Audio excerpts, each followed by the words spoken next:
와이프에는 쓸수 네, 알겠습니다. 자, 조용히 좀 해주시고요. 여러분들 함성은 익히 다 알고 있을 겁니다. 우리 기자분들이. 자, 그 함성도 나중에 끝났을 때 전해주시고, 기자회견 중에는 될 수 있는 엄숙하게 오늘 기자회견 내용들이 기자들에게 잘 전달될 수 있도록 여러분들 협조해 주시면 고맙겠습니다. 자, 진일직 바쁘신 가운데서 4월 17일 우리 정강 목사님 긴급 기자회견에 참석해 주신 각 언론사 기자 여러분께 감사의 인사를 드립니다. 재차 말씀드리지만 정강 목사님의 말씀 한마디 한마디가 지금 전 언론에 도배가 되다시피 합니다. 될 수 있으면 진실을 보도하셔서 그 진위가 무엇인지를 국민들이 알 수 있게 여러분들에게 사회자로서 부탁을 드리겠습니다.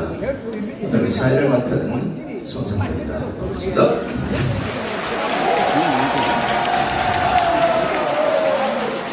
오늘 정강 목사님 긴급 기자회견 전간적인 내용을 우리 이동호 교수께서 직접 먼저 낭독해드리고 이어서 정강 목사님의 메시지를 여러분들에게 직접 전달해드리도록 하겠습니다.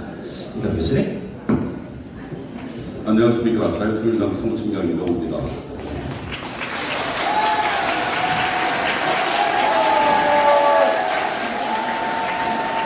오늘 정광 목사님이 발표하는 내용은 굉장히 중요한 내용인 만큼 사실 정광 말씀의 요지는 빼고 말씀의 맥락 중에 빠진 몇 가지 부분만 가지고 계속 좀 왜곡하는 부분이 있어서 오늘은 정광 목사님의 입장문을 제가 먼저 낭독을 하고 정광 목사님께서 부연 설명하는 그런 방식으로 하겠습니다.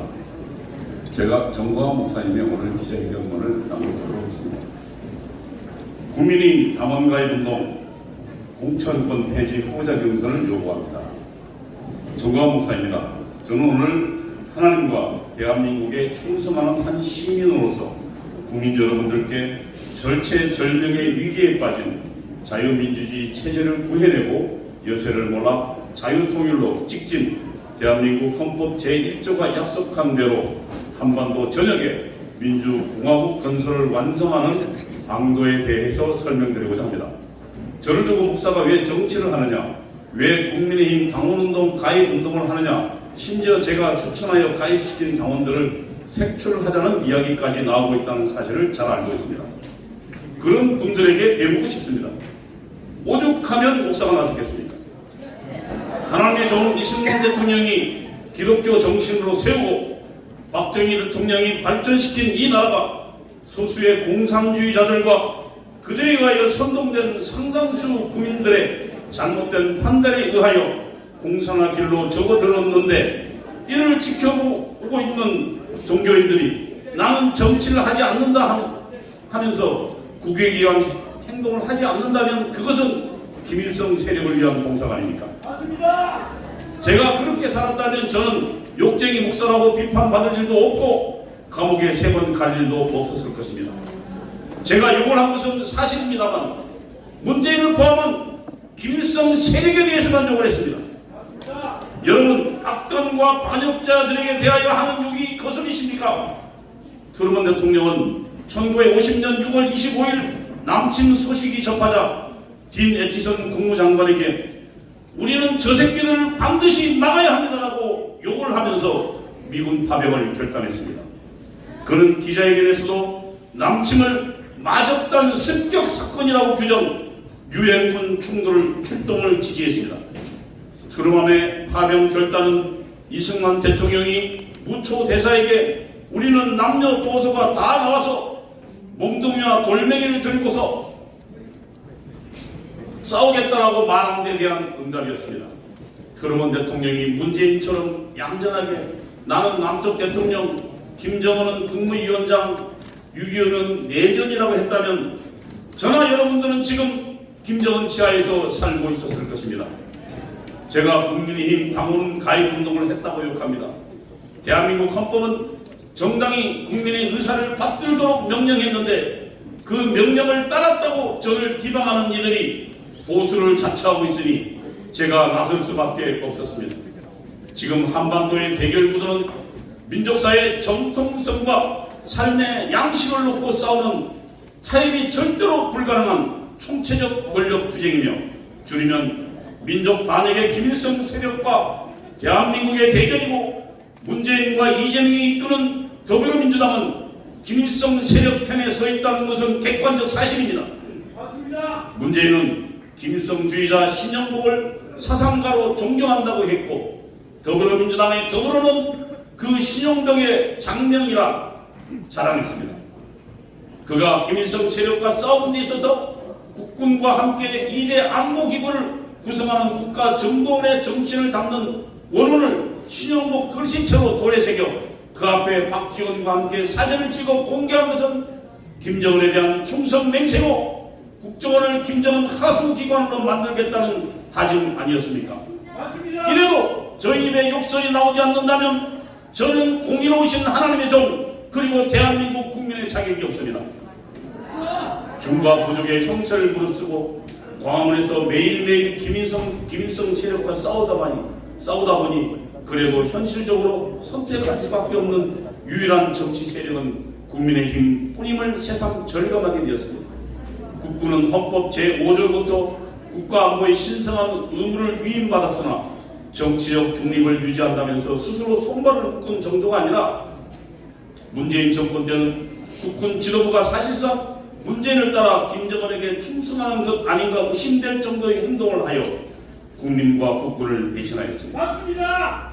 우리는 대한민국이 항복하지도 않았는데 수도권 상공에 비행 금지 구역을 설정한 남북 군사 합의서에 서명한 자를 아직도 처단하지 못하고 있습니다. 국군 다음으로 잘 조직된 민노총의 조직국장이 오산 비행장의 사진을 찍어 북한으로 보내는 간첩 활동을 하고, 홈페이지에 북한 노동당 상하 조직에 선동문을 실어놓아도 말 한마디 하지 못했던 국민 여러분, 그래서 제가 목사가 나서지 않을 수 없었던 것입니다. 간첩을 보고도 화를 내지 않고 친구처럼 대하고, 북한이 핵미사일 실험을 해도 불꽃놀이처럼 구경하는데 여러분이 저를 어떻게 만들었습니까? 제가 총을 든 것도 화염병 든 것도 아닌데 저를 미워하는 분들, 노예는 주인이 아니라 용감한 사람을 싫어한다는 말이 생각납니다. 맞습니다. 국민님이 비록 실수를 많이 저질렀지만 윤석열 대통령을 만들어내어 용서나 흐름에 제동을 건 것은 높이 평가하여야 하며 대안이 없는 존재라는 것도 인정합니다. 그러나 윤석열 정부는 또다시 위기에 몰렸습니다. 한국갤럽의 지난 주말 여론조사를 보면 윤 대통령 지지율이 27%로서 박근혜 대통령의 탄압 사태 직전과 같아졌습니다. 이대로 가면 내년 총선에서 이재명의 민주당이 또 과반수 의석을 차지할 가능성이 높고, 그 후의 사태는 총성 없는 내전적 구도가 피 흘리는 내전적 상황으로 악화되고, 여기에 핵무장한 김정은과 중국이 개입한다면 제2차 세계대전의 전초전이기로 했던 스페인 내란의 재판이 될지도 모릅니다. 윤석열 정부가 안보 위기 분야 노조의 불법에 대하여 잘한 말이 많은데도 어떻게 국민평가가 이렇게 싼 이유는 한미동맹에 너무 의존하여 자주국방 의지가 약해지고 자익선동에 잘 넘어가는 등 국민의 분별력에 문제가 있다고 판단되지만, 윤석열 대통령의 정치력과 정부 여당의 홍보 기능에도 부족함이 있을 것이고, 무엇보다도 김일성 세력을 상대로 한 싸움을 포기한 데 원인이 있을 것입니다. 맞습니다. 남북한의 김일성 세력은 핵미사일과 선전선동기구로 무장하고 전쟁을 하듯이 대한민국 세력을 공격하는데 유일한 체제수호 정당인 국민의힘이 이념 무장과 대중 조직이 되지 않아 여의도 정당으로 고립되니 광화문을 무대로 벌어지는 체제 전투에서 매일 지고 있는 것입니다. 보다 못한 제가 나서서 2019년도 10월 3일에 조직한 문재인 정권 규탄 집회에는 실시간 휴대전화 추적으로 약 50만 명의 애국 시민이 참석했고, 그것이 작년 3월 9일 정권 교체의 원동력이 되었다고 믿습니다. 이러한 국민 동원력이 상시적으로 가동되려면 국민의힘이 이념무장, 대중조직화, 애국 전시화 되어야 하고, 그래야 김일성 세력과 싸울 수 있다고 판단한 저는 국민의힘 전당대회에 지음하여 당원 가입 운동을 했습니다.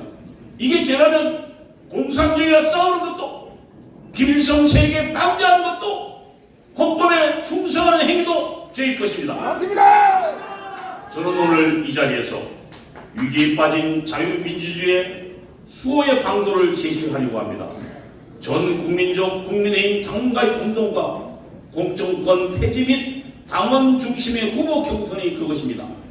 이는 대한민국 헌법의 정당 민주주의 원칙에 부합하고 국민의힘이 당명으로 하는 전 국민의 힘을 동원하는 방법이며 내년 총선을 넘어 영구적으로 김일성 세력의 반역을 진압하는 유일한 길이라고 확신하기에 이르렀습니다. 중도층과 젊은이들이 국민의힘을 멀리하게 하는 가장 큰 요인은 국민의힘이 보여준 공천을 둘러싼 분열상과 이를 위한 줄 세우기였습니다. 이제 공천권이란 법에도 없는 비민주적 특권을 없애버려야 합니다.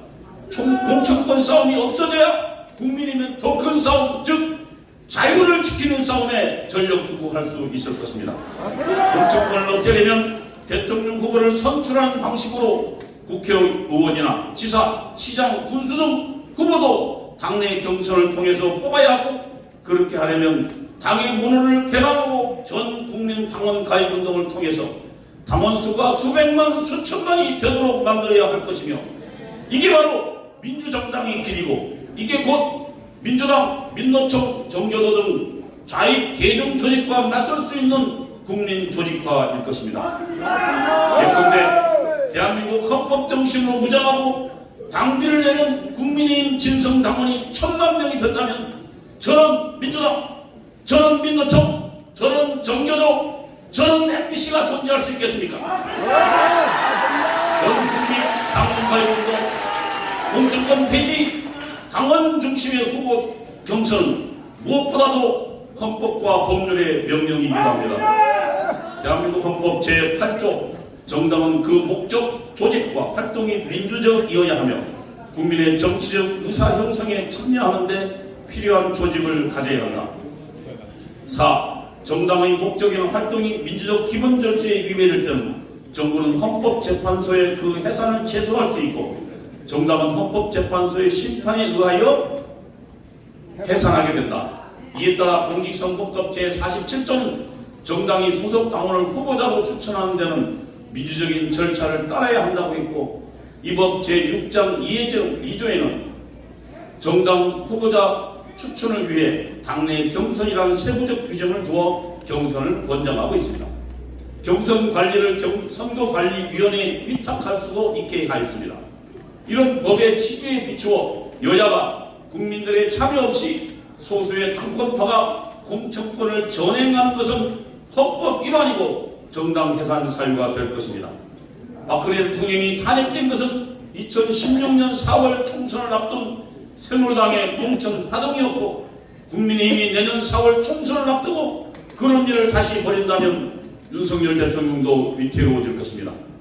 국민의힘 당원 가입운동은 불평만 하면서 행동할 수 없어 답답한 국민들에게 희망을 주는 전략입니다. 보통 사람들은 개인 차원에서 용감할 수 없고 조직에 속해야 행동하게 됩니다. 해방 직후 이승만 박사가 잘 조직되고 악착 같은 공산당 세력을 누르고 자유민주주의 체제의 대한민국을 세울 수 있었던 것은 자유의 가치를 쉽게 설명하면서 국민의 선한 마음을 조직할 수 있었기 때문입니다. 이승만 대통령은 북한 공산군이 물밀듯 내려오는 1950년 7월 19일 미국 트루먼 대통령에게 보낸 편지에서 북한 사람들은 남한 사람과 차이가 없습니다. 외부 세력이 훈련시키고 조정하는 소수의 공산주의자들을 제외한 모든 한국인들은 그들의 조국에 충성합니다. 이 전쟁은 남과 북의 대결이 아닙니다. 이 전쟁은 우리나라의 반을 어쩌다 점거하게 된 소수의 공산주의자들과 압도적 다수의 한국 시민들, 그들이 어디에 살든 사이의 대결입니다 라고 썼습니다. 한반도의 대결 구도를 민족적 반역자 김정은 대 대한민국 세력으로 인식한 바탕에서 대한민국 세력을 조직화하는 길은 국민의힘을 국의 전투 조직으로 강화하는 것이고, 그 방법은 국민의 의사가 민주적으로 반영되는 정당으로 국민의힘을 개혁하는 길일 뿐이라고 생각합니다.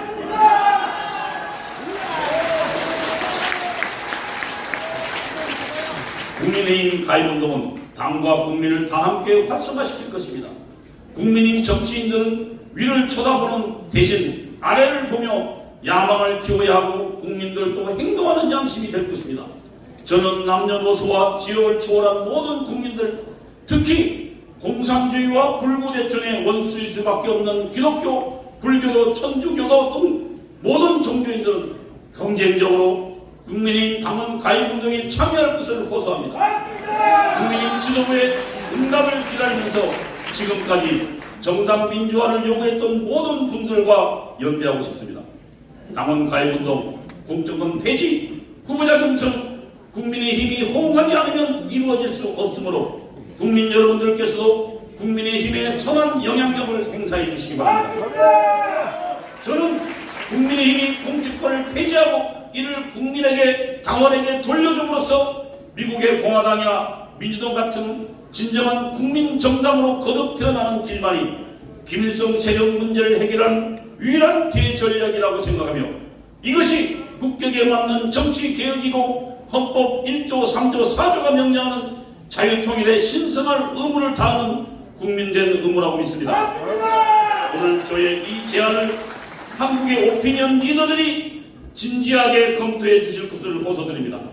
저는 이를 위하여 하나님의 종 이승만 정신의 계승자 그리고 한 국민으로서의 의무를 다하여 봉사할 것을 다짐합니다. 경청해 주셔서 감사합니다. 정말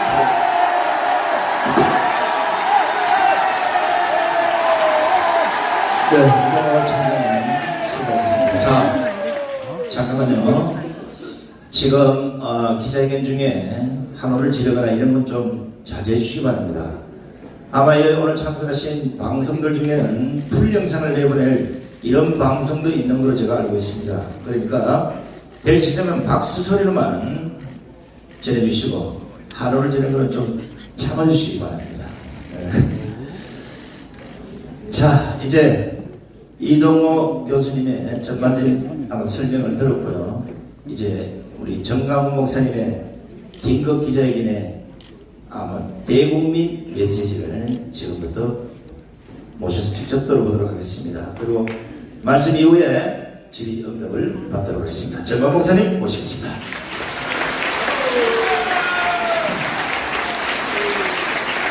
존경하는 국민 여러분, 그리고 1200만 기독교인 여러분, 30만 목회자, 25만 장로님 여러분, 특별히 지금 거대한 감옥에 갇혀서 태어나서부터 죽을 때까지 감옥에서 살아야 되는 2500만 북한 동포 여러분, 저는 오늘 이 시간에 역사의 분기점에 지금 서 있습니다.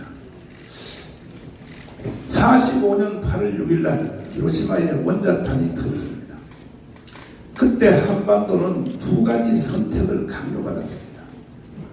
이승만과 살 것인가, 김일성과 살 것인가, 한번 선택해보라.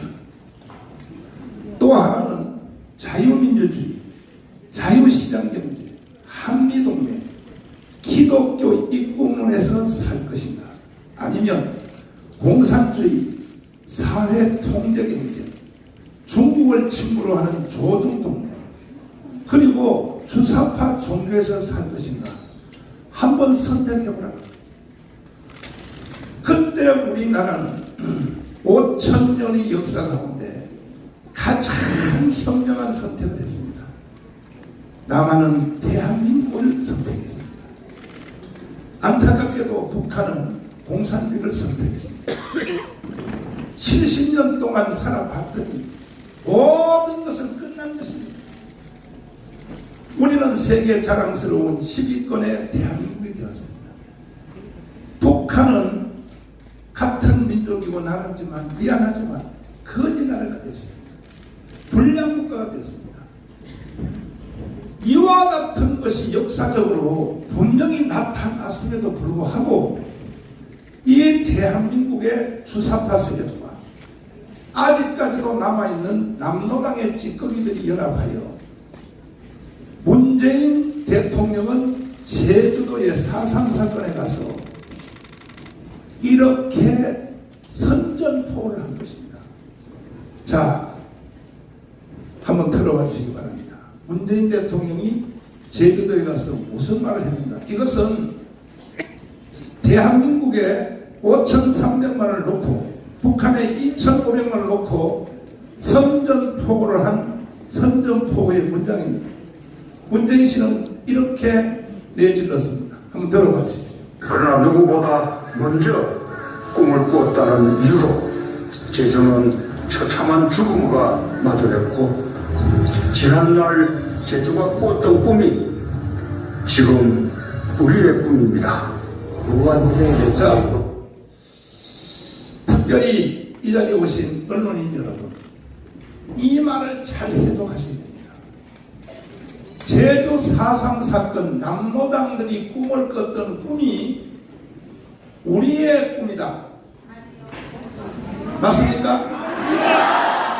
맞습니까?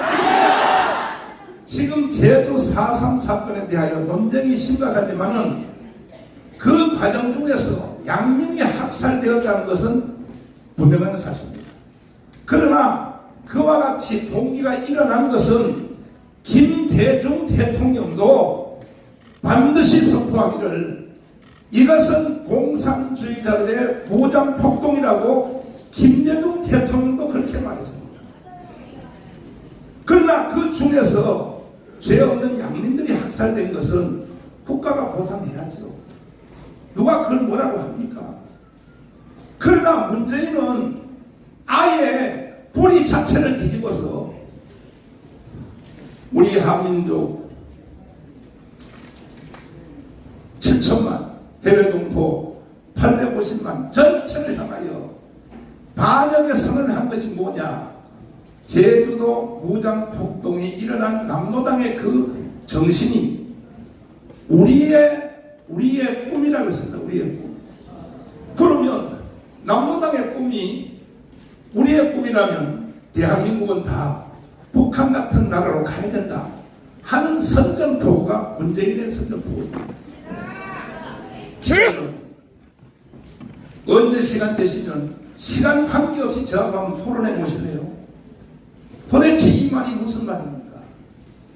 그럼에도 불구하고 지금 대한민국은 이러한 반역, 국가 반역자의 선전포고를 듣고도 국민들이 가만히 있고 이것들에 대해서 정리를 해야 될 주력 정당인 더불어민주당, 이건 주사파 정당이 되어서 대한민국을 해체하고 북한으로 가자고 하는 연방제 통일을 주장하고 있고, 이것을 저지해야 될 국민의힘 정당은 이와 같은 흐름에 대해서 전혀 감각이 없이 자기들끼리 내부 총질만 하고 싸움만 하고 앉았으니 내가 볼 때는 이 대한민국은 희망이 없게 됩니다. 겨우 자유우파 국민들과 우리 강화문 애국운동자들이 일어나서 윤석열 대통령을 당선시키고 정권 교체를 했지만 이것이 완전히 이긴 것이 아니고 겨우 대한민국이 망하는 것이 5년 연기되었을 뿐입니다. 5년 후에, 아니고 반대로 1년 후 돌아오는 총선에서 자유우파 국회의원들이 과반수를 못하게 되면 이 나라는 그날로부터 끝이 난다는 사실을 온 국민들은 잘 기억하시기를 바랍니다. 저는 양당에다가 단호히 요구합니다. 왜 제가 이렇게 요구하냐 하면은 우리 그 대한민국이 건국되는 과정을 보면 남한은 박헌영의 남로당이 점령했고 북한은 김일성이가 들어와서 북한을 완전히 점령할 때 그때의 유일한 희망인 기독교인들이 오판을 했습니다. 김일성 외삼촌인 강양국 목사를 데리고 와서 북한의 기독교인들을 선동하니까 최고의 그때 목사인 부흥사 김익두가 속아서 넘어가서 김일성의 손을 잡고 북한 전역을 다니며 하나님이 보내주신 위대한 지도자라고 이렇게 북한에 있는 기독교 세력들이 속아 넘어갈 때에 젊은 목사인 한경직 목사는 이것은 아니다 판단하여 한경직 목사님은 북한에서 태어나서 일제시대 신사참배를 한 실수를 했습니다. 95%의 목사들이 다 신사참배하니까 젊은 목사가 뭐 힘이 있어요? 한 소리 따라서 했습니다. 그 후에 새벽마다 통곡하고 울었다 그럽니다. 돌아가실 때까지 내가 왜 그 순간을 이기지 못하고 신사참배를 했는가. 그 후에 북한에 김일성이 들어와서 북한을 틀어지는 걸 보고 야 나는 두 번째는 질 수 없다. 김일성 저놈을 내가 없애야겠다 해서 세상과 교회를 합하여 남북한 다 합해서 우리나라 역사 이후로 최초로 기독교 민주당이라는 당을 북한에서 만들었습니다. 이것이 최초로 만들어진 당입니다. 김하식 목사와 함께 한경직 목사님 만듭니다. 김일성과 싸우려고. 그때 조만식 장로님이 말씀하시기를 목사님 이렇게 하시다 순교당합니다. 빨리 싸울 시간을 벌기 위하여 남한으로 피하여 갔어요. 나도 정리하고 내려가겠습니다. 그래서 한경직 목사님이 남한에 내려왔더니 김일성을 피하여 내려왔더니 남한에는 박헌영이가 남노당을 갖고 국민들의 78%를 선동하여 틀어지고 있어서 제주도로 도망갈까? 제주도는 김달삼 이덕구가 남노당의 무장폭동을 일으켜 하와이로 갈까? 얘라 목사가 자기 혼자 살려고 미국으로 도망간다. 있을 수 없다. 난 여기서 순교한다. 그리하여 두 번째 정당을 만들었습니다. 한경직 목사가 만든 겁니다. 기독교 사회당을 만들었습니다. 만들어서 매주일마다 오제도 특별검사 영락교회 장로님을 주일마다 가르치고 박헌영 저놈을 잡아라. 저놈을 잡지 않으면 대한민국 희망이 없다. 그리하여 결국 정판사 사건을 이행해서 잡았습니다. 이 박헌영을 북한으로 추방한 것이 대한민국이 살게 된 동기가 된 것입니다.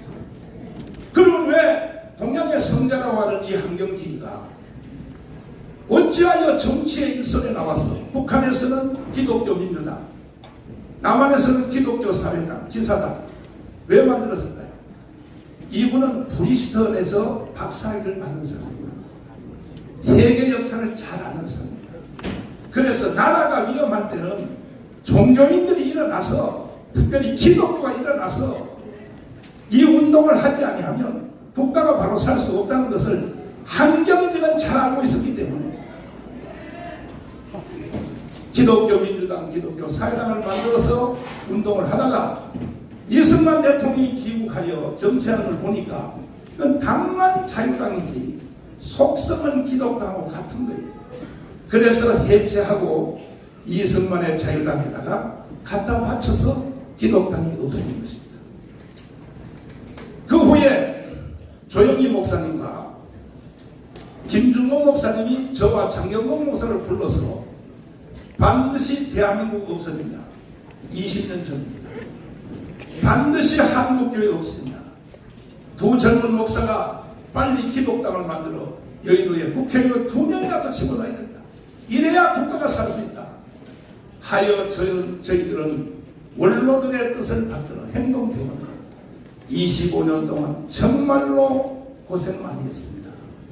해보니까 안 되더라고요. 첫 번째 선거했더니 26만 표, 두 번째 했더니 32만 표, 세 번째 선거했더니 44만 표. 1200만 기독교인이 있는데도 불구하고 이해를 못하는 거예요. 그 전에 이제 4.15 총선 바로 전 선거에서 드디어 분기점이 넘었습니다. 77만을 때렸습니다. 그리하여 최소한 이제 당원이 100만 명 가까이가 확보된 것이 현실입니다. 한번 선관위 가서 조사해 보세요, 기자 여러분. 우리는 정치를 목적으로 하는 정당이 아닌 것입니다. 대한민국을 지키고 한국교회를 지키기로 하자.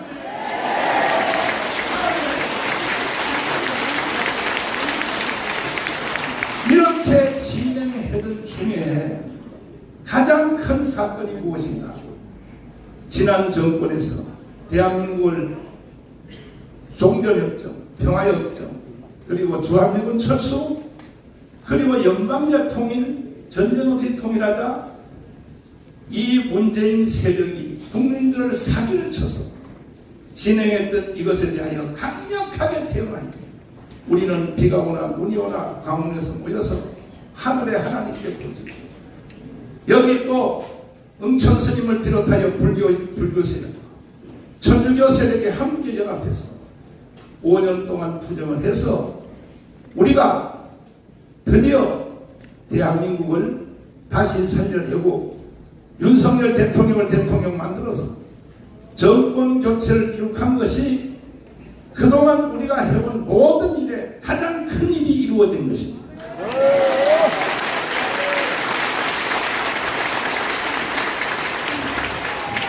이런 깊은 내용까지 말씀을 드려야 되나 하는 생각이 있지만, 저는 몇십 년 동안 이 대한민국 지키기, 그리고 종북 주사파 이들과 싸우기 위해서 할 수 없이 전략상 저들도 그렇게 하니까 나도 민노총에다 간첩을 3명 심어놨어요. 정교조에다 3명 심어놨어요. 10년 전에 심었어요. 그리고 또 이 더불어민주당 보좌관들 중에 2명을 우리가 간첩을 심어놨습니다. 왜? 저들이 대한민국을 해체하고 북한을 넘기려고 하거든요. 작년 9월 달에 저한테 보고서가 왔는데 잘 기억해 보십시오. 특별히 언론인 여러분 기억해 보십시오. 뭐라고 왔느냐? 저쪽은요, 중일학교 애들부터 정치인까지 전체가 한 몸으로 되어 있습니다. 자유우파는요, 각자가 다 갈라져 있습니다. 그래서 그때 보고서가 오기를, 자, 돌아오는 대선에서 이재명이가 대통령이 당선되면 6개월 안에 연방제로 간다, 이걸 결의한 것입니다. 한번 언론 여러분 취재 한번 해보십시오. 만약에 윤석열이가 대통령이 되면 박근혜처럼 다시 탄핵시킨다, 1년 안에. 이 전략이 9월 달에 완성된 것입니다. 그리고 예행연설에 들어갔습니다. 그 표가 뭐냐? 체제 대전환입니다. 들어보셨죠?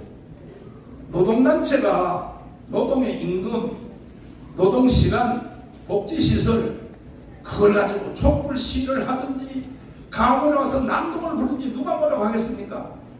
그러나 노동단체, 종교적, 또 좌파 시민단체, 이들의 세력이 체제를 대전환하겠다. 더불어민주당 국회의원들이요, 체제를 대전환하겠다, 이걸 공개 선언하고 예행연설에 들어갔습니다. 작년 9월 달부터입니다. 그럼 체제를 어떻게 전환하겠다는 것이냐? 무슨 체제에서 무슨 체제로 바꾸자는 얘기냐? 이건 해석할 필요가 없죠. 자유민주 체제를 해체하고 북한 체제로 가자고 하는 선언인 것입니다. 토요일마다 오늘까지 계속하여 그 집회를 계속하고 있습니다. 체제 대전환. 이런 것을 문재인은 저쪽의 세물의 두려움으로서 남노당의 꿈이 우리의 꿈이다, 이렇게 선전포고를 하고, 민노총은 체제 대전환이라고 하는 이러한 선전포고를 함에도 불구하고 국민들의 절반이 속아서 도대체가 무슨 일이 일어나는지를 모르고 있다면 이 대한민국은 절대로 오라가지 못하고, 길어봤자 5년 아니면 1년 후에 총선에서 져버리면 대한민국은 지구촌 역사에서 사라질 것이라고 판단하는 것이 저의 생각입니다.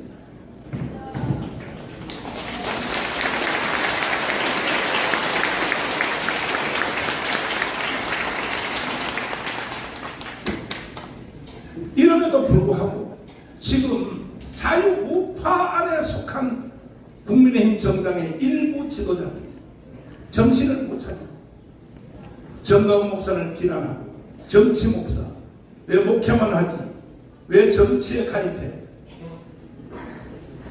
이게요 도대체가 이 국민들이 너무 공부를 안 하고 국민들이 공부를 안 한다는 것은 기자님들이 공부를 안 하기 때문에 국민들에게 거짓말을 계속 기자님들이 전달하니까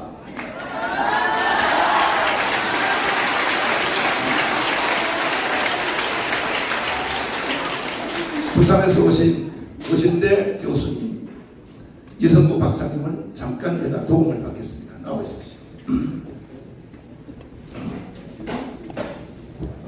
자, 고신대 교수 하셨죠? 네네. 올 때는 고신청 영국에서 공부하셨죠? 네네. 자, 교회는 정치하면 안 됩니까? 교회는 이 땅의 모든 일에 관해서 하나님이 다스리시도록 관심을 가지고 기도하고 모든 영역에 하나님의 주권이 임하는 것을 가르쳐 주어야 합니다.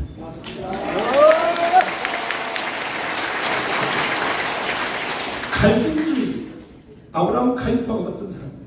아브라함 카이프는 신학자이지만 바란의 수상을 지닌 정치 전면에 섰던 분입니다.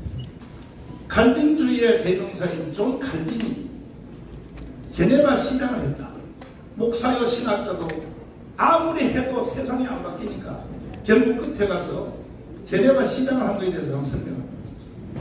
그는 정확한 성경적 입장에서 성경으로 로마 천주 교회를 비판하고 성경적인 교회를 세우기 위해서 힘을 썼던 사람입니다.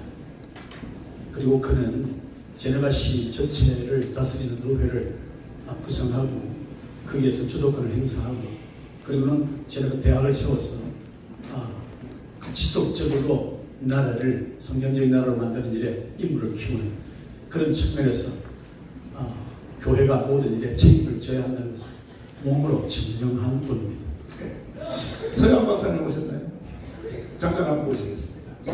이분은 총신대에서 일생 교수를 하시다가 작년에 은퇴하셨는데 이분이 쓴 영국에서 논문은 영국의 박물관에 보관되어 있습니다. 신학자 중에 신학자에 한국이 나온 세계적 신학자입니다. 짧게 한번 물어보겠습니다. 박사님, 예. 지금 정가훈 목사가 정치한다고 온 대한민국이 그것도 자유우파 국민들까지 더 좁혀 말하면 국민의힘 정당의 국회의원들이 저를 욕을 바가지로 하고 있거든요.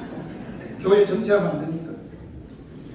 방금 전에 이성규 교수님께서 말씀하신 것처럼 우리 기독교인들, 특히 성직자인 목사들은 하나님의 명령을 따라서 온 세상을 하나님이 다스리시는 그 명령을 준행하기 위해서 땅끝까지 복음을 전파해야 됩니다. 자, 유럽 구라파 2000년의 역사가 예, 기독교 정치로 이루어졌다는 거 아시죠? 그렇습니다. 영국, 프랑스, 스페인, 지금 선진국의 대부분이 심지어 미국까지 기독교 문화권에서 지금까지 발전해 왔습니다. 자, 유럽 교회가 타락하니까 미국으로 도망간 사람들이 청교도죠. 예. 청교도가 미국 가서 불과 200년 만에 세계 최고의 국가를 건설했는데 정치 시스템을 만들 때 보스턴에서 예. 이 상원의원, 하원의원 이 제도 또 민주당, 공화당 이거 미국에 있는 교회가 만들어준 거 아시죠? 예. 보스턴에서 성가대석에 앉은 사람이 상원의원, 평신도에 앉은 사람이 하원의원. 그리하여 미국은 아예 교회가 미국 전체의 정치 제도를 만들어줬고 지금도 미국은 공화당, 민주당의 단임 목사를 가지고 있는 거 아시죠? 예. 그리고 또 상원의원, 하원의원에게 단임 목사 가지고 있는 거 아시죠? 예. 그럼에도 불구하고 한국의 이 우파, 다시 말해서 국민의힘 정당에 더불어민주당 사람들은 당연히 모르겠지만 이러한 국회의원들이 한국 교회가 왜 정치하냐? 예배당에 쭈그려 앉아서 기도만 해야지. 어떻게 생각하십니까? 우리 기독교는 이혼론을 부정합니다. 하나님께서 창조 사역을 통해서 온 땅을 하나님의 나라로 만들도록 명령을 하셨기 때문에 성직자는, 특히 목사는 그 일에 선두에 서서 그 일을 집행해야 될 의무가 있다고 믿습니다.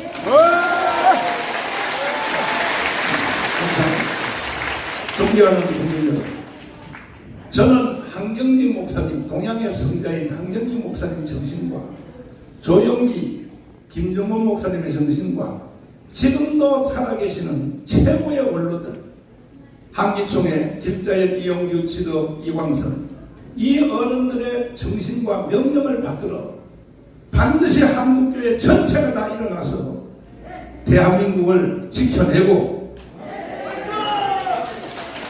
자유통일이 완성될 때까지 어떠한 비판과 어떠한 조롱이 오면도 불구하고 목숨 걸고 우리는 이 일을 해낼 것입니다. 장인 목사님, 잠깐만. 많은 분들이 저를 고립화시키기 위하여 강화문 운동한 전체도 다 정광훈 하는데, 정광훈이가 강화문에 사람들을 저렇게 불러 모을 수 있습니까? 자, 강화문에 모인 영상을 잠깐 한번, 이건 내가 미국 상원의원들에게 만나서 보여준 영상입니다. 내가 상원의원들 11명 만나서 이것을 다 보여준 사건인데, 잠깐 한번 보십시오.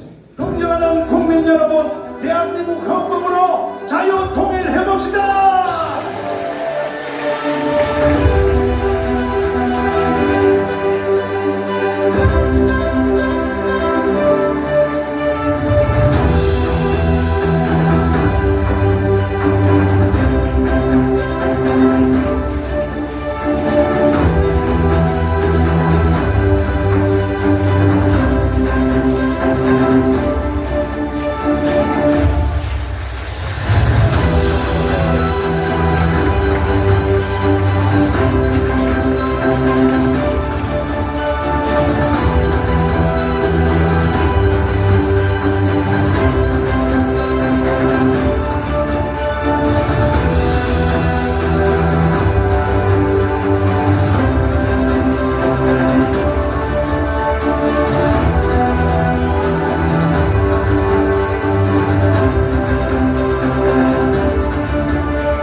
제가 이 영상을 상원의원들에게 보여줬을 때 입을 닫지 못합니다.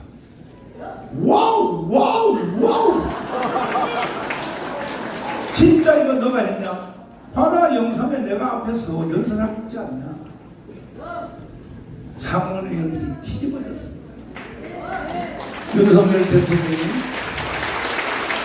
이제 얼마 후면 미국 가서 상하원 양 의원들을 모아놓고 연설을 하실 걸로 예상이 되는데, 한번 가서 연설해 보십시오. 분위기가 어떻게 달라는가. 제가 미리 가서 공작 다 해놨습니다.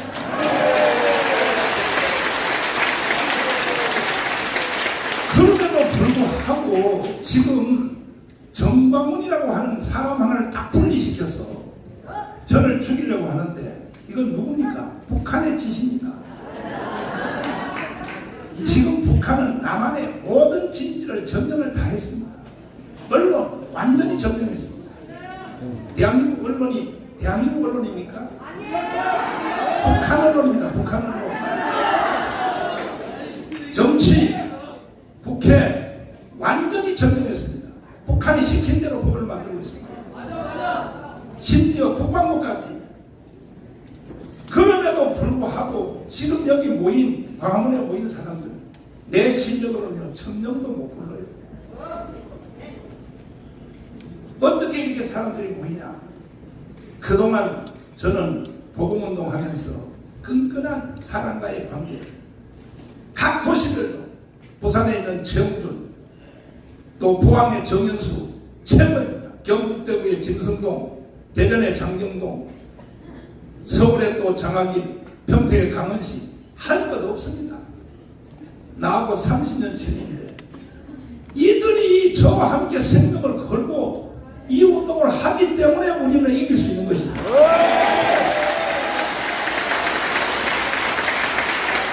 누구도 장학인 목사하고 나하고 분리시켜 놓을 수 없습니다. 우리는 형제 이상의 생명 공동체입니다. 반드시 대한민국을 지켜낼 것입니다. 감사합니다. 네, 우리 정광훈 목사님과 저는 41년 지입니다. 와. 사실 이렇게 우리나라가 갈등과 여러 가지로 갈라져 있는 이런 현실 속에서 보수가 연합되고 하나되고 대한민국을 자유민주주의를 지켜내기 위해서 굳게 싸우고 있는 정광훈 목사님을 보면서 야, 어떻게 저렇게 수많은 사람들을 일깨울 수 있을까? 이것은 본인이 한 것이 아니라 대한민국이 이제는 하나가 될 때가 되었구나. 배울 때가 되었구나. 우리 목사님이 이 자리에 함께 하면서 우리의 보수 세력과 그리고 진보 갈등과 범민 속에 있는 대한민국을 우리 기독교인들이, 우리 목사님들이 하나 되게 하는 일에 총력을 기울이겠습니다.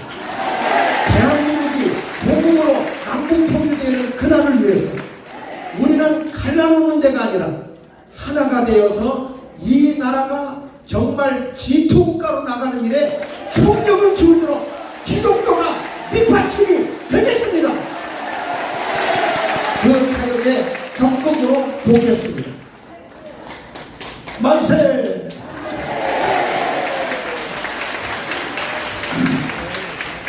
자, 지나간 대통령 선거는 선거가 아니라 사기였습니다. 사기. 왜 그런가? 저쪽에서 선거하는 주제가 뭐냐? 평화협정. 자, 플래카드 띄워주세요. 평화협정, 종전협정. 그리고 중한미군 철수. 그리고 뒤에다가 선악안을 붙여놨습니다. 전쟁 없이 통일하는 연방제로 가자. 자, 이겁니다. 이 중국학설자가 보시겠습니다. 이거는 선거가 아니라 사기였습니다. 사기. 왜? 국민들의 절반을 사기친 것입니다. 그러면 평화협정, 종전협정, 주한미군 철수, 연방제 통일로 가면 어떤 일이 생기는지 한국이 낳은 세계적인 국제정치학자 이충근 박사님을 제가 잠깐 소개합니다. 네. 왜 종전협정, 평화협정, 주한미군 철수, 연방제 통일은 전쟁 없이 통일할 수 있는 유일한 길이다. 네. 이것이 왜 사기인가? 한번 말씀 한번 해주세요. 네, 일단 역사를 보면 알 수 있습니다. 인간 역사에 무수히 많은 평화협정이 있습니다. 빅토르 셔블리에즈라는 그 프랑스 소설가가 아주 역사의 심찬 소설가가 1860년까지 기원 1500년부터 평화협정 개수를 다 적었더니 8,000개가 있었습니다. 8,000개. 그리고 그 이후에도 수백 개의 평화협정이 있습니다. 근데 그 8,000개가 하나도 평화를 유지하지 못했습니다. 평화를 전부 다 이제 이 협정을 맺는 당사국들이 앞으로 평화가 온다고 생각을 하고 맺었는데 평화의 유지 기간이 2년에 불과하였다라고 되어 있습니다. 그래서 국제정치학 공부하는 사람들이 평화협정으로는 평화를 유지하지 못한다. 어떻게 평화를 유지하느냐? Peace through strength. 힘을 가지고 평화를 유지하는 것이다.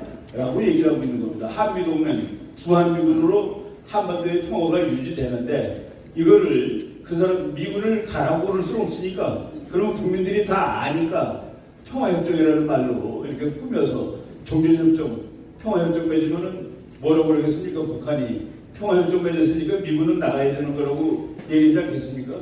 바로 이런 꼼수가 숨어있는 저 용어를 저들이 사용을 했기 때문에 주한미군 철수를 반대하는 사람조차도 평화협정이 좋은 것을 알고 투표를 하고 그렇기 때문에 그 투표가 그 선거가 잘못된 선거일 수 있다, 속임수일 수 있다라고 이렇게 말씀을 하는 거죠. 자, 여기에 전 국민의 절반이 걸려든 거예요. 이재명을 찍은 사람들 1614만 표가 바로 평화협정, 종전협정, 주한미군 철수, 연방제 통일, 사기입니다, 사기. 그 후에 선거총회에 하여 이재명을 찍은 사람들에게 박사님이 한번 알아봤죠. 왜 이재명을 찍었느냐? 그러면 주한미군 철수하는 것이 이재명의 신앙이요 사상이요 이념인데 그렇죠. 그런데 그걸 동의하는가 물었더니 이재명을 찍은 1614만 표한테 물었더니 뭐라고 나왔습니까? 사실은 그 선거하기 직전입니다. 선거가 이제 작년 3월 9일인데 그 전에 12월 달에 대한민국의 아주 유수의 연구기관인 국방연구원 그리고 통일연구원에서 국민들이 미군에 대해서 어떻게 생각하는지를 조사했습니다. 그런데 이재명 씨를 찍겠다는 사람들, 즉 더불어민주당을 지지한다는 사람들 중에 93.9%가 주한미군은 나면 안 된다라고 대답을 했습니다. 자, 그러면 이것이 국민들의 정서인데도 어찌하여 주한미군 철수를 위하여 주장하고 평화협정, 종전협정을 세워서 특별히 뒤에 선악과를 붙여서 연방제로 가자. 여기에 국민의 절반이 찍게 했다면 이거는 사기인 것입니다. 사기. 자, 황무선 장모님 잠깐 모시겠습니다. 우리 기자님들에게 여러분 한번 물어보겠습니다. 주한미군 철수하는 걸 동의하는 신문 한번 들어봤어요. 주한미군 철수. 기자님 없어요? 그러면 괜히 중립을 취하지 마세요. 솔직히 해야 될 사람은 주한미군은 철수하면 안 된다고 생각하시면 한 손 들어보세요. 기자들 다 손드시래요. 기자들. 내가 기자님들에게 박수 한번 쳐드리겠습니다. 지금 손드신 기자님들 여러분들이 대한민국의 희망인 것입니다. 왜 그러냐? 주한미군을 철수하면 이쪽으로 가까이 없어요. 어떤 일이 생기는지를 짧게 한번 말씀드리겠습니다. 우리 별 3개 스리스타 출신이고 1군단장을 하셨고 정말로 군대에서 생명을 바쳐 봉사하시고 몇 년 전에 제대했습니다. 한미연합사에서 또 근무했습니다. 제가 주한미군 철수에 대해서 간략하게 말씀드리겠습니다. 여러분 지금 세계 모든 선진국 중에 탑5 안에 들어가는 선진국들이 어디겠습니까? 주한 미군들이 2차 세계대전 태평양 전쟁 이후에 가장 많은 큰 규모로 지금까지 장기적으로 주둔하고 있는 곳입니다. 1위가 일본입니다. 2위가 독일입니다. 3위가 우리입니다. 4위가 이탈리아입니다. 5위가 영국입니다. 다 보십시오. 왜 그러면 2차 세계대전에 이겼지만은 폐허가 된 그 잿더미에서 일본 같은 경우는 원자탄을 맞았습니다. 우리는 6.25를 또 겪었습니다. 그런데 어떻게 이렇게 선진국에 올라설 수 있습니까? 여러분 안보에 들어갈 군사 대비에 들어갈 그 규모의 예산을 미국이 담당한 겁니다. 미군들이 담당합니다. 그 예산을 경제 성장으로 돌려서 지금 전부 세계 탑5 안에 들어가 있고 우리도 세계 6, 7위 안에 들어가 있습니다. 반면에 여러분 미군이 있다가 철수했습니다. 전부 예외 없이 아주 망했습니다. 필리핀이 그렇습니다. 베트남이 그렇습니다. 아프간이 그렇습니다. 이런데 왜 전 세계가 부러워하는 한미 동맹을 상처를 주고 한미 동맹을 약화시키려는 걸 그 사람들은 정말 이 나라에 정말 있어서는 안 됩니다. 다행히 우리 국민들께서 많은 분들이 거의 90% 이상의 분들이 주한미군에 대해서 긍정적인 생각을 가지고 있기 때문에 여러분 주한미군 철수는 김일성 때부터 김정일, 김정일까지 계속된 주장입니다. 주한미군 철수하면 어떤 일이 일어납니까? 한 번 기회를 넣는 겁니다. 그런 북한에게 유혹을 주지 않기 위해서도 이 주한미군은 우리가 앞으로 한미 동맹을 가지고 여러분 전 세계 G20 국가 중에서 미국과 친한 나라가 18개 국가입니다. 공산주의 국가 중국, 러시아밖에 없습니다. 역사를 잘 봐야 됩니다. 네. 자, 김학성 교수님 잠깐 보시겠습니다. 이름에도 불구하고 이 대한민국 국민들의 절반이 지금 사기를 당하고 있습니다. 자, 헌법학자 제1권위자입니다. 지금 대한민국의 헌법이 살아있나요? 지금 대한민국 헌법은 조문만 존재하지 실제로 대한민국의 헌법에 반하는 일들이 횡행하고 있습니다. 예를 들어서 문재인 정권이 9.19 군사합의를 했던 것이죠. 대한민국의 주권을 군사주권을 포기한 것이다 이렇게 볼 수가 있는 것이죠. 또 한미동맹을 완화시켰다. 한미동맹에 흠을 주는 것도 대한민국의 안보를 무너뜨린 것이기 때문에 매우 잘못된 것이다. 반헌법적이다. 또 하나는 대한민국은 통일을 할 때 연방제 통일을 우리 헌법은 허용하지 않습니다. 우리 헌법은 명시적으로 자유민주적 기본질서에 입각한 남북한의 통일만을 가능하도록 헌법은 말하고 있는데 이와 같은 헌법 원칙을 무너뜨리면서 이 통일을 지향하는 것도 헌법에 반한다라고 볼 수 있습니다. 가장 반헌법적인 행태는 조금 전에 목사님께서도 보여주셨지만 문재인 전 대통령이 제주 4.3을 남로당 반란의 본질을 갖고 있는 제주 4.3을 민주항쟁으로 역사를 왜곡하고 있는 것이고 대한민국의 정체성과 대한민국의 계속성을 근본부터 흔들고 있기 때문에 반헌법적 작태다 이렇게 제가 말씀드릴 수 있겠습니다. 자, 남로당의 꿈이 우리의 꿈이 될 수 있습니까? 절대로 될 수 없는 거죠, 목사님. 그렇게 문재인을 발언했다면 네. 헌법으로 적용하면 문재인은 어떻게 해야 되겠습니까?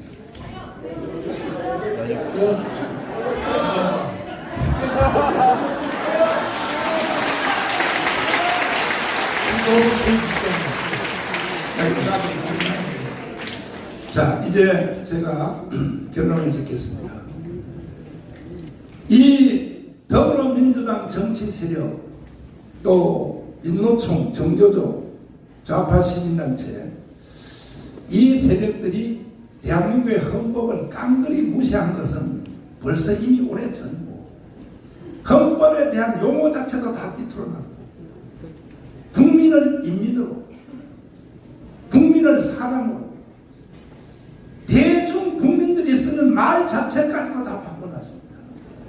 그럼 이것을 지켜내야 될 국민의힘 정당의 저 정치 세력들은 이게 세상이 어떻게 된지도 모르고 이런 것을 지켜낼 생각도 안 하고 내부 싸움이나 하고 총질이나 하고 그러다가 저희들이 강원이 들어가서 좀 도와주겠다고 했더니 니들 여기 들어오지 마. 왜?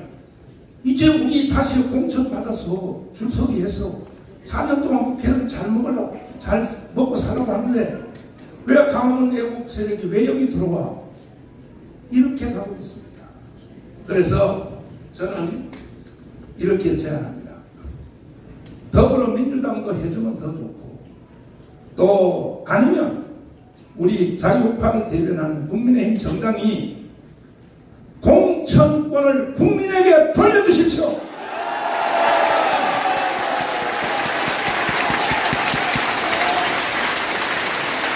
왜 정치 몇 사람이 공천권을 가지고 또 사기치려고 절대로 저는 좌시하지 않겠습니다.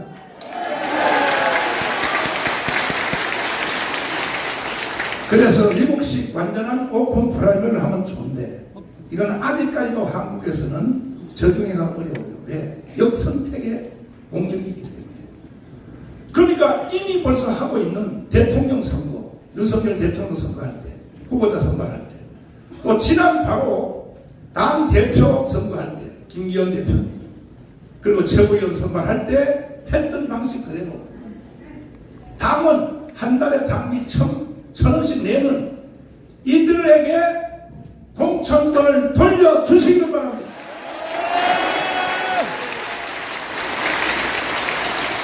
이것을 수용하시면, 이걸 수용하면 제가 국민의힘 정당과 새로운 정당 창당을 잠시 보류하겠습니다.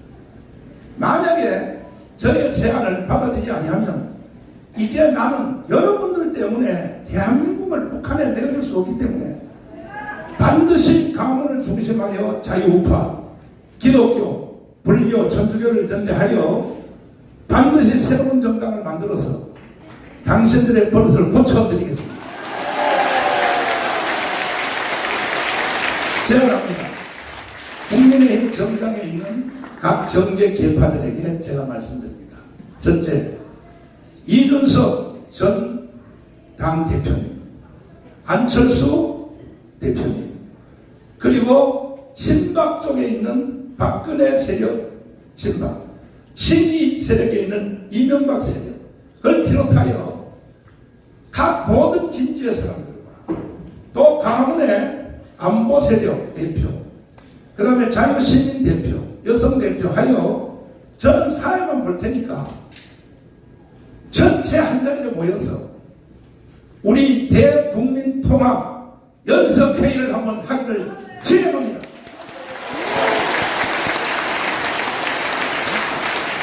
이렇게 하여 헌법을 공유하고 헌법을 존중하는 자유우파 모든 국민들이 하나가 되어서 돌아오는 총선에서 반드시 200석을 해내었습니다. 더불어민주당의 정당을 개편하고 저희들은 스스로 개편할 힘이 없습니다. 원래 전통적인 민주당 세력, 이낙연, 정세균, 현재 국회의장 되시는 김진표, 전통적 민주당 세력, 그분들은 종북 좌파가 아닙니다. 이번에 들어간 이재명, 이쪽 계열들과 새로 정당을 창당해서 건전한 정당이 되어주기를 저희들이 밀어제끼기 위해서라도 반드시 우리는 이 일을 해낼 것입니다.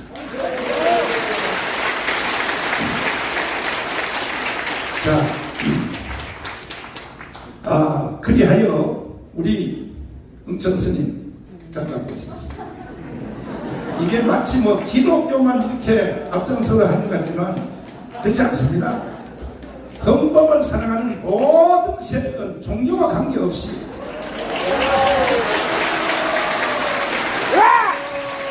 지금 자꾸 정강훈 목사 혼자를 분리, 독립, 왕따시키려고 별짓을 다 하고 있거든요. 또 불교하고 또 나하고 자꾸 싸움 붙여라 그러거든요. 스님하고 나하고 싸움 한번 하실래요? 말씀 한번 해주십시오. 문재인 정권, 좌파 정권 5년간 나라를 망하게 할 때에 문재인을 비판하고 문재인 정권을 퇴진을 요구하는 그런 분이 이 세상에 누가 있었습니까? 정강훈 목사님밖에 없었지 않습니까? 그러므로 해서 한국 교회 기독교는 반성해야 하고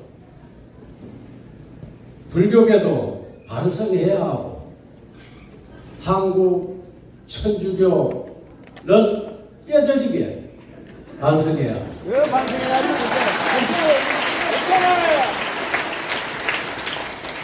왜냐하면 국가가 있어야 종교가 있기 때문에. 저는 스님이지만 정강훈 목사님 따라서 이렇게 나라가 위기에 처해 있을 때 불교계에서 아무도 나서지 않으니까 나라도 나서야 되겠다.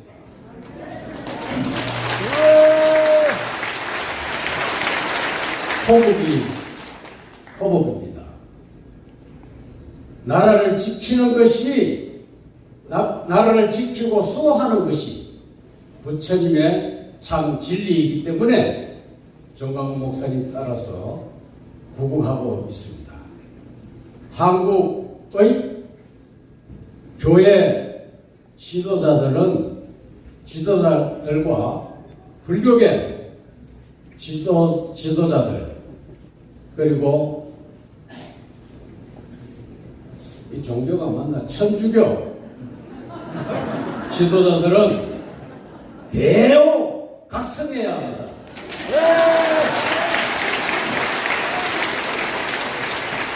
프레카드 잠깐 한번 비춰주십시오. 이제 대한민국은 새로 정돈할 때가 되었습니다. 보십시오. 제가 이 프랭카드를 10만 장을 찍어서 전국에 집집마다 대문 앞에 다 붙였어요. 왜냐하면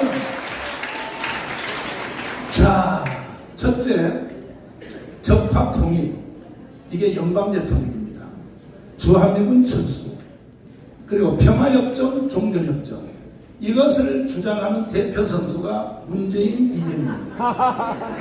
과연 이렇게 갈 것인가? 반대로 자유통일, 한미동맹 강화, 그리고 G2국가, 경제성장 30년 동안 20% 이상 성장해요. 국가를 자유통일을 해서 G2국가로 가는 것을 이끄는 우리의 대표 선수는 윤석열 대통령입니다.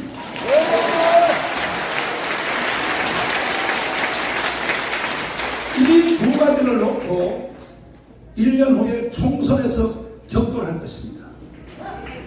존경하는 국민 여러분, 정신 똑바로 차리십시오. 대한민국을 해체하고 북한에 넘겨줘서 되겠습니까? 정치가들은 이 위험한 장난을 치는 것입니다.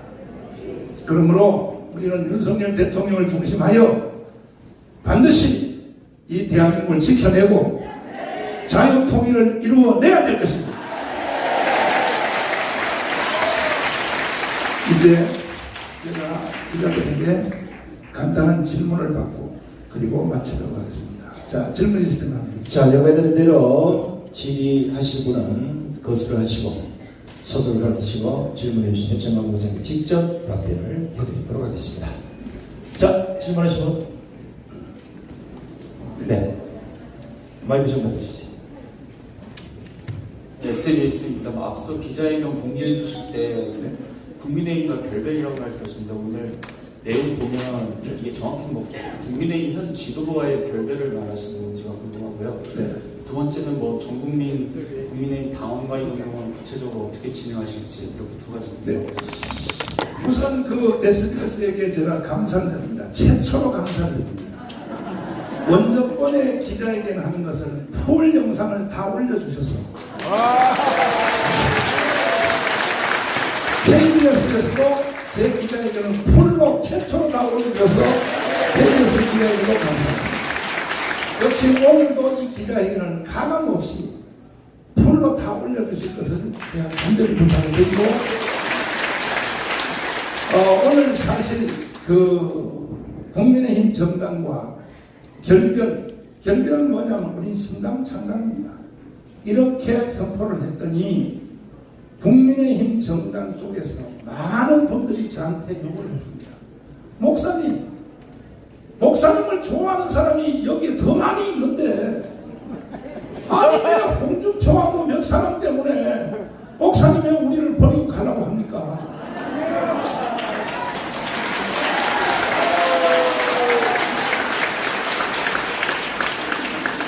그러면 제가 물었습니다. 그러면 200석 할 자신 있어? 목사님이 도와주면 자신 있습니다. 그러면 국민의 공천권을 국민에게 돌려줘야 됩니다.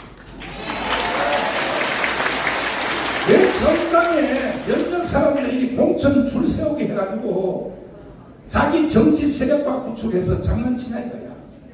이것도 해줄 용기가 있냐?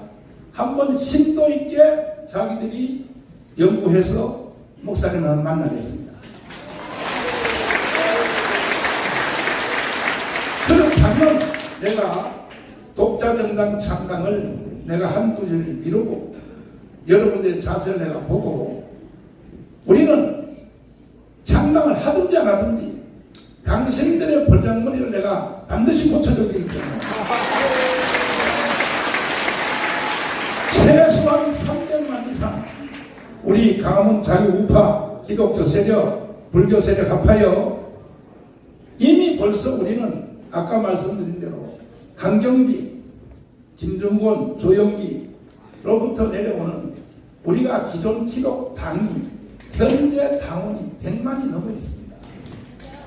그러니까 거기다 200만만 더 추가하여 자유한국당을 도와주면 자유국민의힘 정당을 도와주면 반드시 저들이 윤석열 대통령을 앞세워서 자유통일까지 해줄 줄 믿고 제가 당원 모집에 최소한도로 가속도를 붙여서 그 진행을 합니다.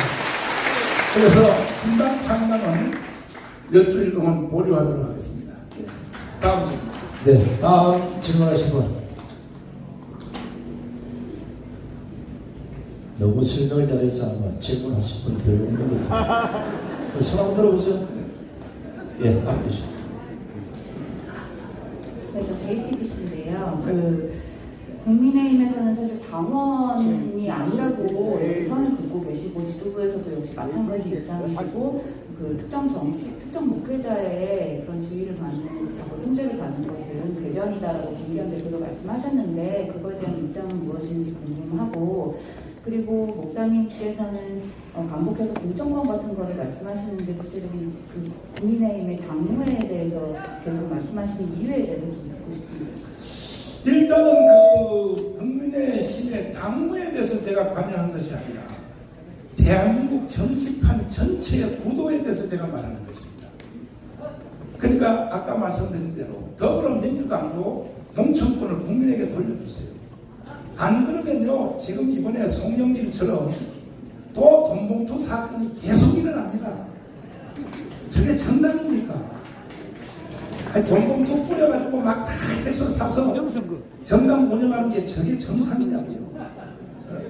이러한 부작용을 없애기 위해서 공천권을 국민의힘 정당도 더불어민주당도 국민에게 돌려주라는 것입니다. 이거는 당연히 관여하겠다는 얘기가 아닌 것입니다. 그리고 JTBC 기자님이 질문해서 감사드린데 JTBC는 몇 가지 용어를 좀 수정해 주십시오. 첫째, 사랑제일교회가 알박이 하고 있다. 제일 좀 소리 하는 것입니다. 그 다음에 JTBC 내가 다 듣거든요. 방송을. 그 다음에 뭐냐.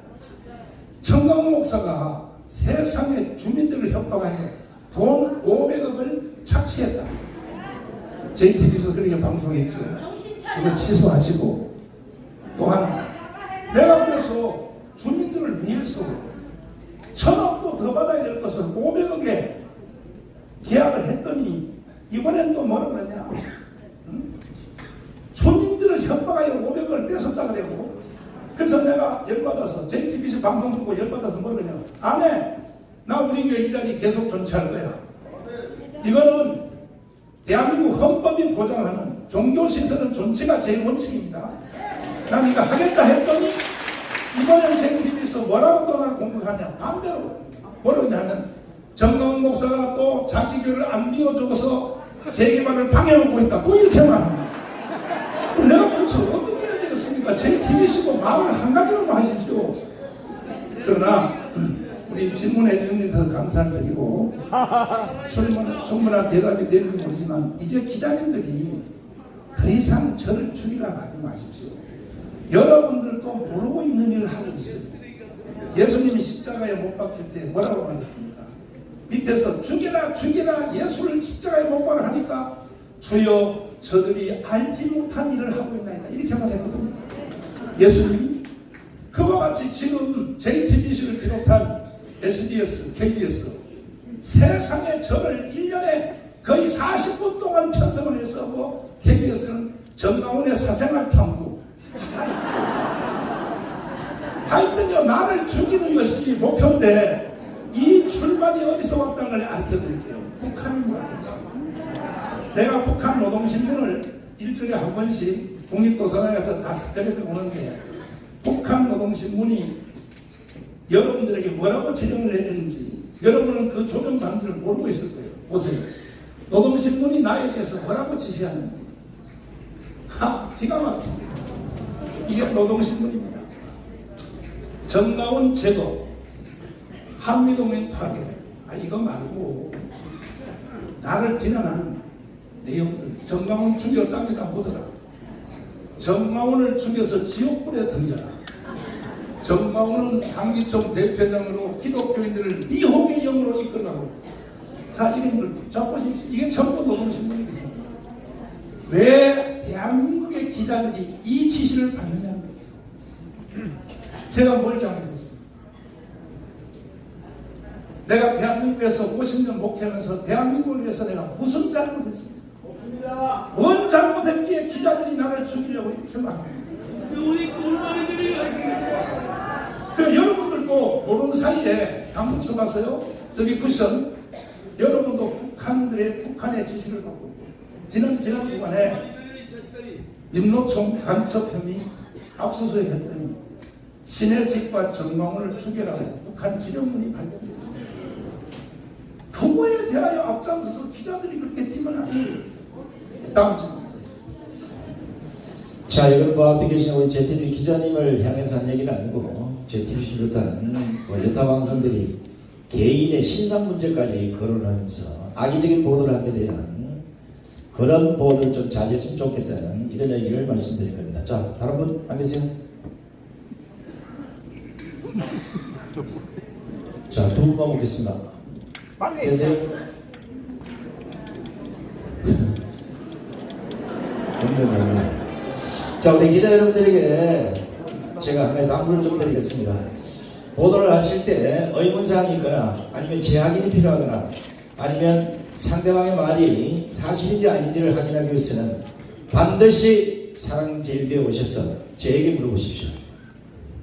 제가 언론 출신으로 상세하게 여러분들에게 왜곡되지 않는 진실을 말씀드리겠습니다. 우리 목사님 성격이 가슴 속에 잘 못 담고 있어요. 이래서 많은 손해를 보고 그 말 한마디가 언론의 해자가 돼서 비판을 많이 받는데 그것이 진실입니다. 자, 마지막으로 한 분만 더 받겠습니다. 있습니다.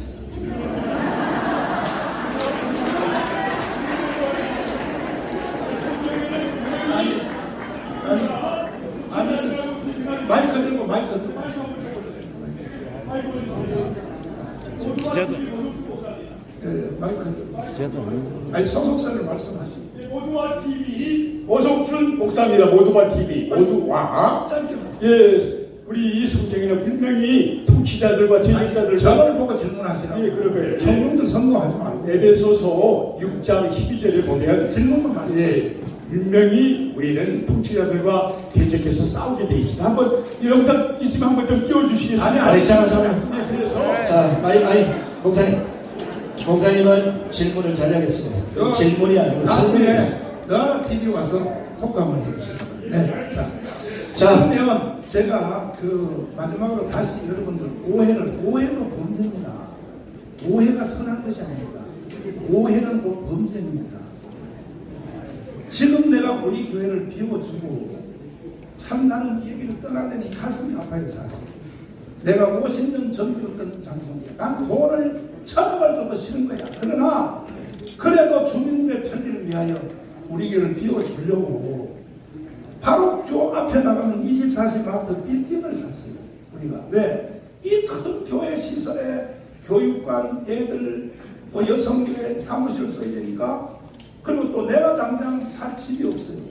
나는 지금 이따가 기자님들 내가 사는 사태 우리 교회 옆에 붙은 거 거기 한번 구경 한번 하세요. 눈물 날 겁니다. 18평도 안 돼요.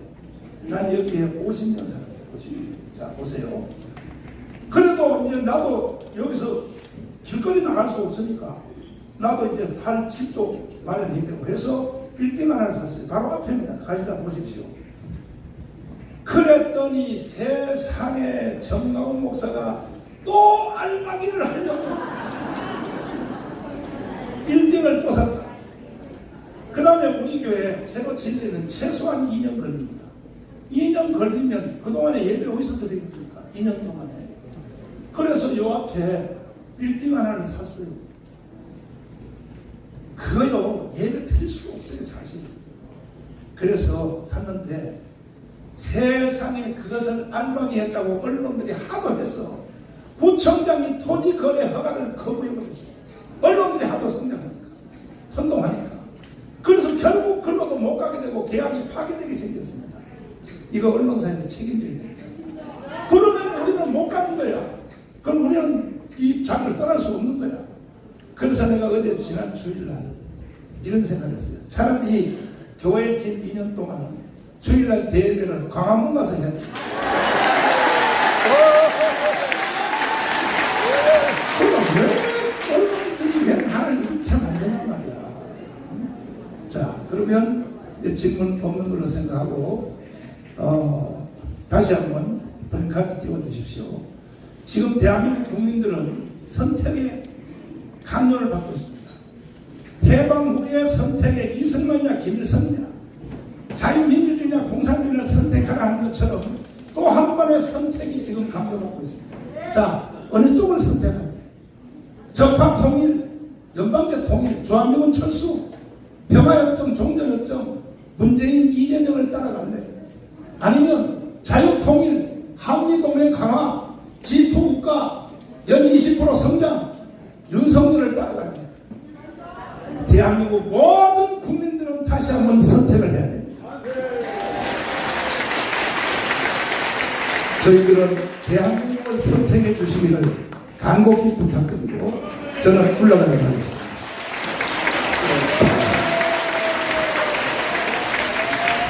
자, 긴 시간 정황보상 김정기자에게 참석해주신 원로인 우리 기자들 대단히 고맙습니다. 여러분 아시다시피 대한민국의 지금 현재 거래대 역사가 얼마나 왜곡이 됐는지 그리고 대한민국이 어느 위치에 와 있는지 그 진실된 보도를 여러분들께 부탁드리면서 오늘 정황보상 김정기자에게 모두 마치겠습니다. 대단히 고맙습니다.